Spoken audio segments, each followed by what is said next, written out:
En algèbre, une quantité qui peut avoir différentes valeurs est appelée variable. La variable est représentée par une lettre. Ici, 10P, c'est P la variable, 5N, c'est N la variable, 2T, T est la variable. 10P est la même chose que 10 fois P. Habituellement, on n'écrit pas le signe de la multiplication. L'expression 10P signifie P plus P plus P plus P plus P plus P plus P plus P plus P plus P. Le facteur constant est une quantité fixe. Alors, pour être facteur, nous devons multiplier deux termes ensemble. Par exemple, ici, 2 fois 4, le 2 et le 4 sont les facteurs et le produit est 8. Donc, en algèbre, ça devient la même chose.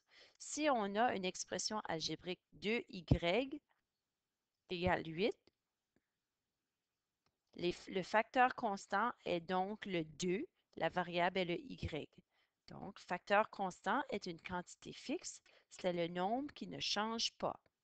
Trois exemples, 2y, 5b et 16x. Une expression algébrique contient des nombres et des variables. Ici, on identifie les variables t, w et r. Une expression algébrique peut aussi être une addition, une soustraction, une division ou une multiplication comme ceux-là. Une variable est toujours remplacée par un nombre. Donc ici, t peut prendre différentes valeurs, w peut prendre différentes valeurs, ainsi que r. Lorsqu'on a une expression algébrique représentée uniquement par une lettre, par exemple C, le facteur constant devant l'expression algébrique C, c'est 1.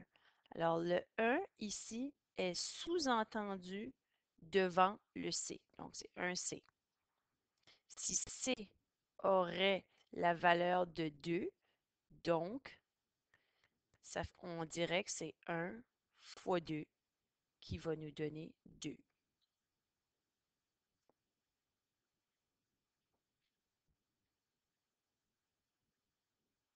Voici comment remplacer une variable par une valeur. Alors, on donne toujours en algèbre une quantité à la variable. Ici, par exemple, le b est en 4. Donc, pour trouver notre équation, on remplace le b par 4. Ça devient 4 plus 3. Là, on peut trouver une réponse qui donne 7. Ici, la variable est en 4. Donc, on fait 12 moins 4 et on trouve une réponse 8. Si on a 10 moins 2p et p étant 3, puisqu'ils sont collés ensemble ici, c'est une multiplication. En utilisant la priorité des opérations, on doit effectuer en premier la multiplication. Donc, 2 fois 3 donnant 6. Ensuite de ça, 10 moins 6 qui donne 4. Alors, pour représenter en algèbre la multiplication, on voit souvent ceci, des parenthèses qui remplacent le symbole de la multiplication. Et dernièrement, pour la division, z étant 24, donc 24 divisé par 3, on trouve la réponse 8.